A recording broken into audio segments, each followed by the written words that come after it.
Yeah. Last time we were on the drafting of the written statement under the provisions of Order 8, Rule 1. We took the, yeah, I informed you that the provisions of Order 8 and Order 6 to be read together for incorporating the requirement of the written statement. So, the more or less the initial, the requirement, namely the name of the court, name of the parties, title of the parties are required to be mentioned, as in the case of the plain. Basically the title which is mentioned in the plain is required to be written for drafting the written statement. Okay, then normally when you draft the written statement, you take the legal submissions first. I mentioned to you that the plea with regard to jurisdiction, the plea with regard to limitation, the plea with regard to estoppel, maintainability, non-maintainability of the suit, various aspects. Then the denial must not be vague or evasive. Mentioned that you must, in categorical term, deny the case of the plaintiff and set up your own case. What exactly your case you must set up.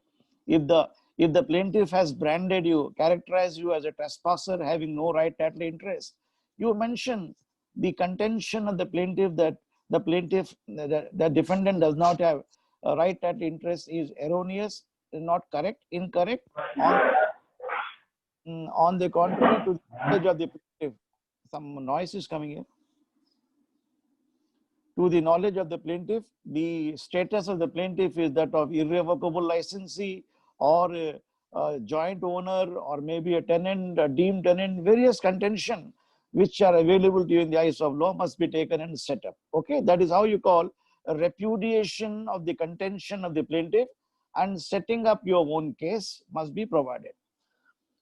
So apart from the fact that you are dealing with the various provisions of the plain and denying the contention therein, in case the defendant has a counterclaim or set off,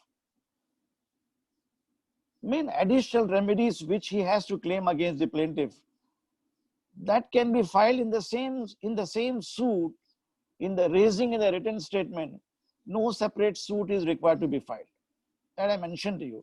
This is with a view to avoid multiplicity of proceeding. Suppose the plaintiff has a claim against you 100 rupees. The defendant would say that under the same contract, the defendant owes me 200 rupees. So you need not file a separate suit in a different court or maybe a separate suit. In the same written statement, raise the plea of a counterclaim or set off depending upon what is required. So Order 8, Rule 6, we mentioned, deals with the proposition, namely set off.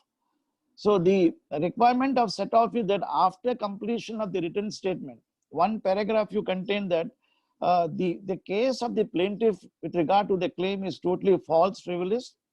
On the contrary, this defendant has a set off, is required to set off an amount of maybe 1,000 rupees, 1 lakh rupees, 2 lakh rupees under the contract, a separate contract against the plaintiff, which shall be claimed by the defendant by filing a separate set off. And I mentioned to you that if Mansi can help me in raising, the title of the suit will same with slight modification. Suppose in the earlier suit, the name of the party is in the High Court of Judicature at Bombay, OOCJ, suit number so and so. What happened? Any problem? Can you hear me, all of you? Yes, sir, we can hear you. There's no problem. Yeah. Now, in the title of the suit, the original name of the parties is Mr. A, the plaintiff, versus Mr. B, the defendant. Now, in case the B wants to raise a set off, his name will come first now. His name will come Mr. B. His nomenclature will be plaintiff to the set off. नीचे bracket में आएगा original defendant. Okay, you got it? In a case of set off or a counterclaim, the defendant will become plaintiff. His name will be reversed. Mr. B will become plaintiff to set off. Plaintiff to set off, नीचे उसके bracket में डालेंगे आप original defendant versus mister A defendant two set of bracket में original plaintiff. So nomenclature is slightly changing. So this is in a separate plane. Then नीचे आएगा the plaintiff to set off state as under. The plaintiff to set off bracket में original defendant state as under.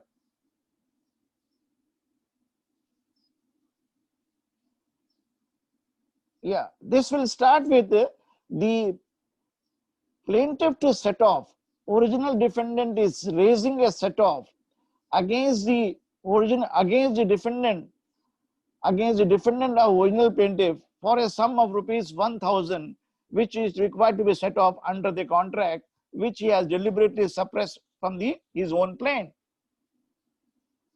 Under the contract, the defendant to the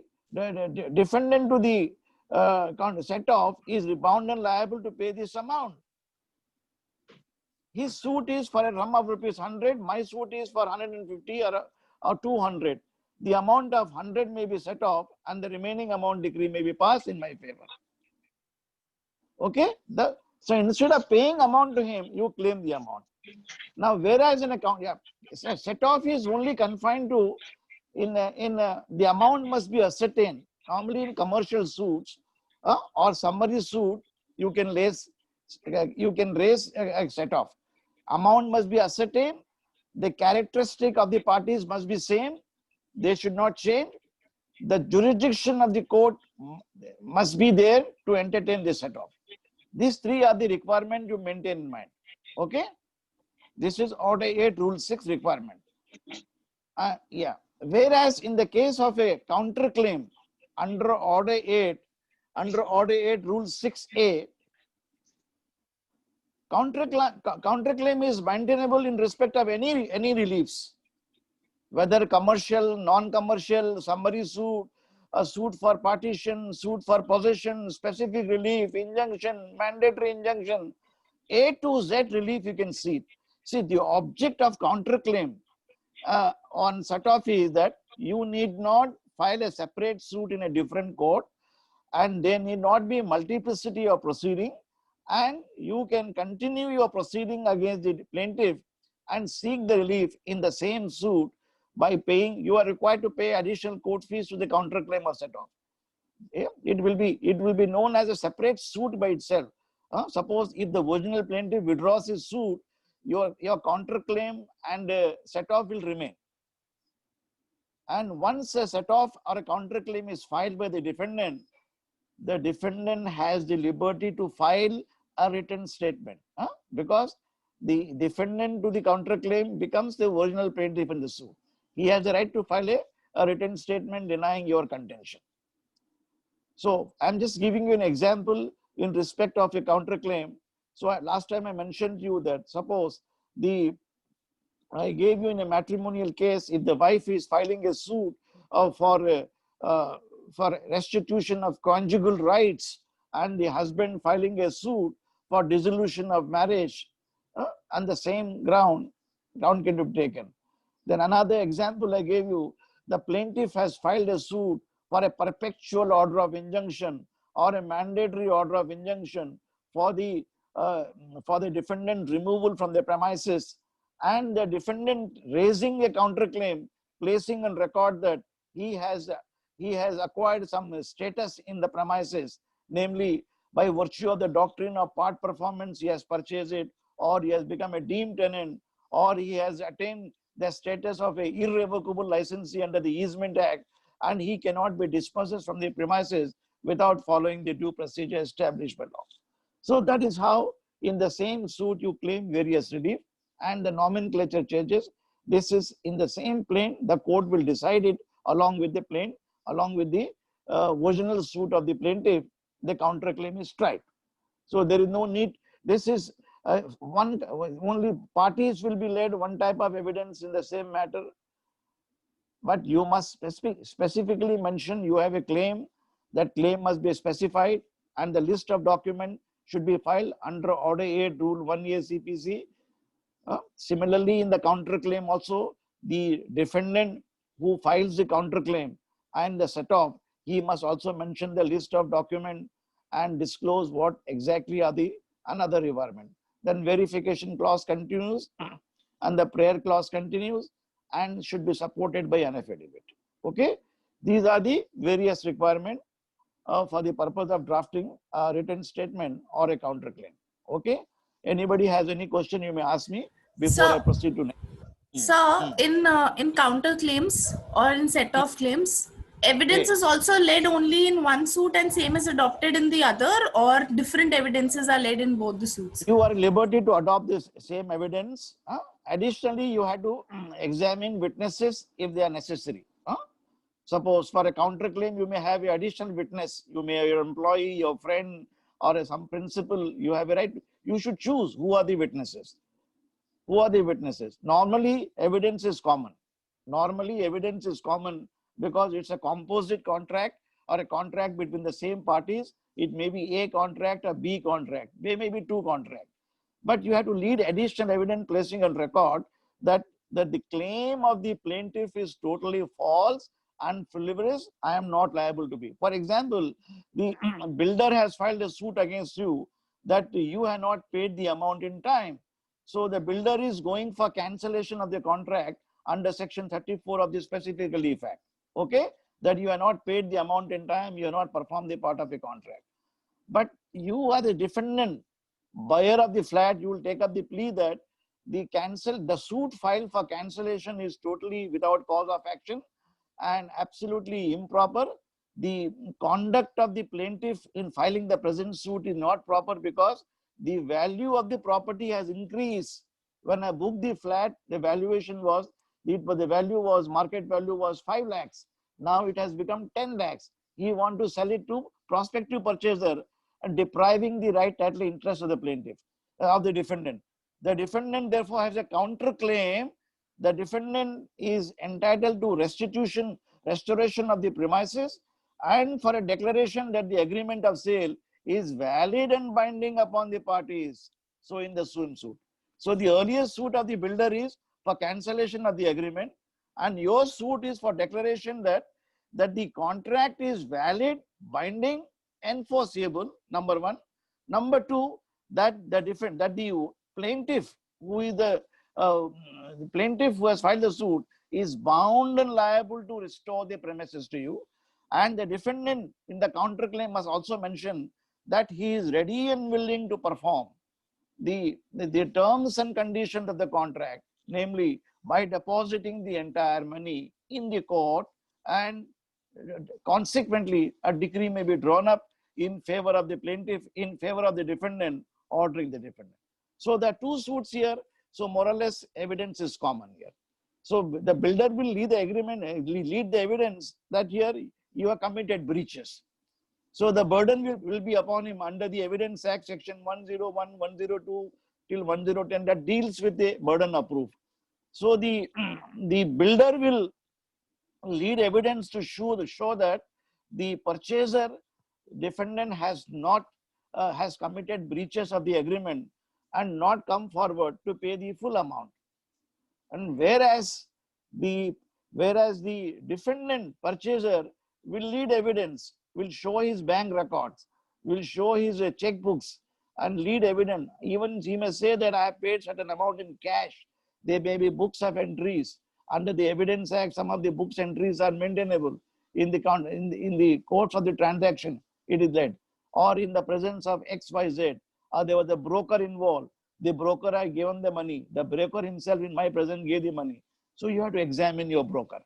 So under the provisions of Order 16, you have to provide the list of witnesses. So one of your main witnesses, the broker, which the plaintiff may not examine him, you will examine.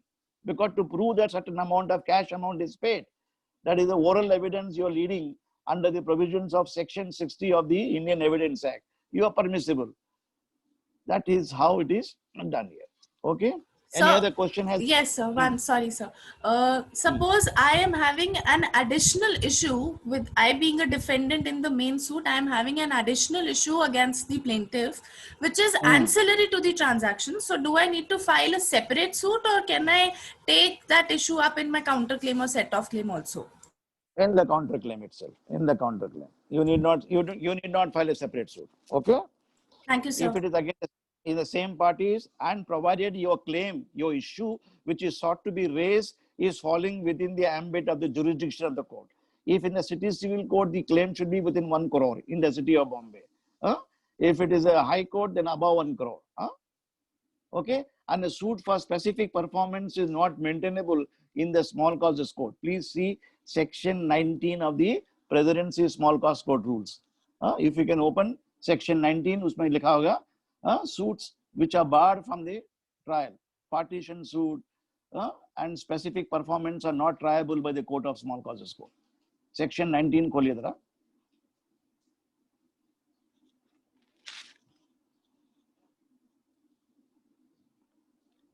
19.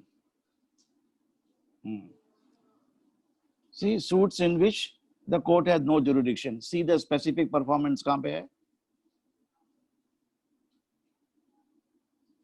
एक है H, clause H मिल गया ना आपको? So this suit is necessarily filed only in the Bombay High Court in Bombay and City Civil Court and other lower places, District Court, Civil Judge Senior Division, Junior Division, depending upon the valuation.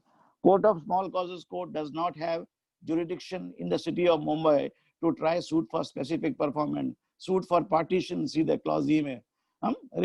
Clause D speaks of immovable property. Immovable property, if it's a, suppose you are seeking to recover property from your brother who had trespassed, you cannot go to small causes court. Only against your tenant and licensee you can go to the small cause court. A partition suit, a suit for preemption, a suit for declaration, all are maintainable in the Bombay High Court and City Civil Court in Mumbai, depending upon the valuation. Other places, Civil Judge, Junior Division, Senior Division. So please bear in mind the provisions of section 19, like you bore in mind the clause 12 of the latest patent, what suits come before the High Court. Yeah. Before we shift to any other topic, anybody has any question, please ask me. Okay. Yes. अभी counter claim और set of हो गया, समझ में आ गया आपके. You have understood this grounds. Please read the provisions of Order 8, Rule 6 and 6A. उसमें A, B, C, D, E details दिए हैं. Okay. Yes. Now,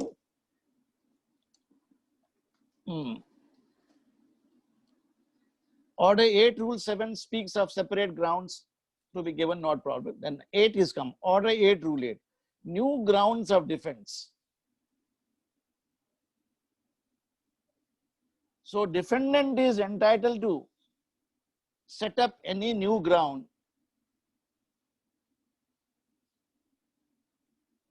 in the written statement which may have come to him subsequently. This is by virtue of a process called amending your pleading. Order 6, Rule 17 grants you power to amend the plain and written statement. Similarly, even the plain you can add a new ground. In the written statement, you can raise a new ground. Okay. Now, for example, the plaintiff was granted permission to amend his plain by incorporating a new ground of eviction. Suppose the landlord has filed a suit earlier on the ground of bona fide requirement. During the pendency of a suit, a defendant has sublet the premises. So additional ground is accrued to you of subletting. So you will amend your plain, bring the cause of action under the provisions of section 16(1)(e) of the Rent Act to bring subletting as a ground and also claim mean profit. Section 16(e) of the Maharashtra Rent Control Act it is. So when the amendment is granted, when amendment is granted, that is granted pursuant to Order 6, Rule 17. Okay, this is Order section 16 clause E check करो आप. Subletting is the ground. 16(1)(e).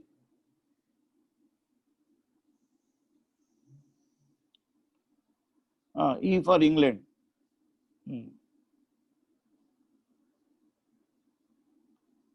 Okay, this is the ground of subletting. Subletting का आ गया इधर.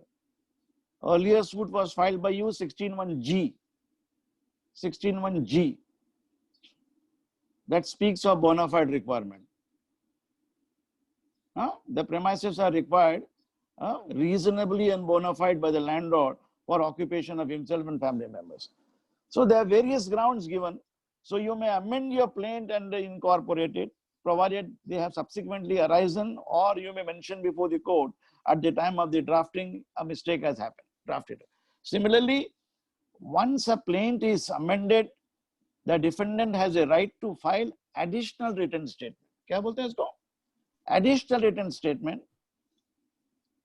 In the additional written statement, you can raise further new grounds. Okay, that is how it is. Then, when the defendant, see, Order 8, Rule 10 deals with a proposition where the defendant does not file written statement. When a written statement is not filed within a period of maximum 90 days time granted,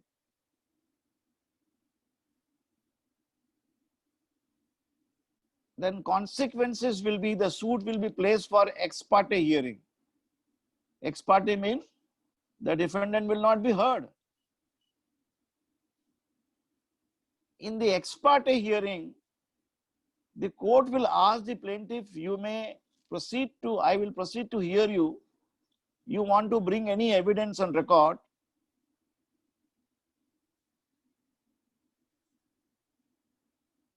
If the plaintiff says, yes, I would like to lead evidence in the matter, opportunity will be given.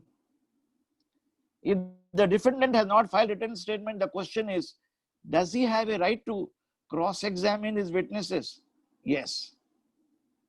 Though the defendant will be forfeiting his right to lead evidence for want of written statement, but the defendant has a right to cross-examine the plaintiff witnesses. Please note that.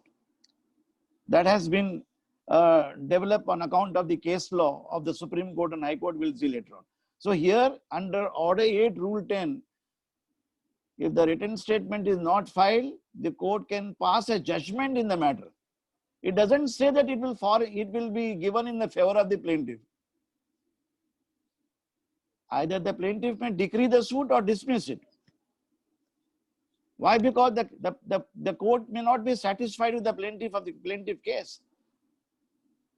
The court may frame an issue that this suit has been filed, the defendant has been duly served, no written statement is filed, so I therefore proceed with the suit under the provisions of Order 8, Rule 10 CPC.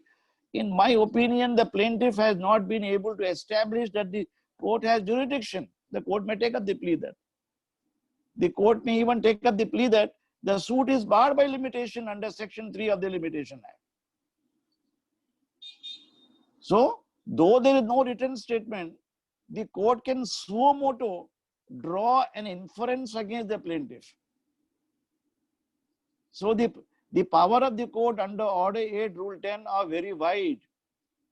It is not just to pass order in favor of the plaintiff for want of written statement. Court will see to it that justice, equity, and good conscience should prevail upon the matter. Both the parties should get a fair opportunity and fair justice. In the absence of the defendant written statement, court will be more reluctant to pass a decree in plaintiff favor unless a satisfactory case is made out. Namely, that the suit has been filed in a proper court,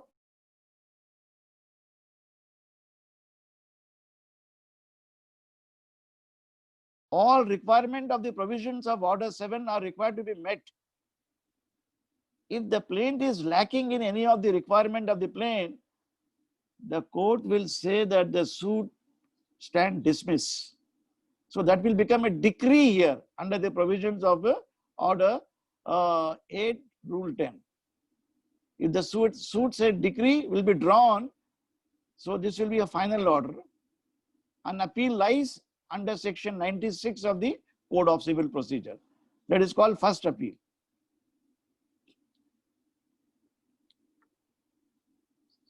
Anytime a decree is passed, a decree may be passed in plaintiff favor. Suppose if the suit is decreed in plaintiff favor, that is called suit is decreed.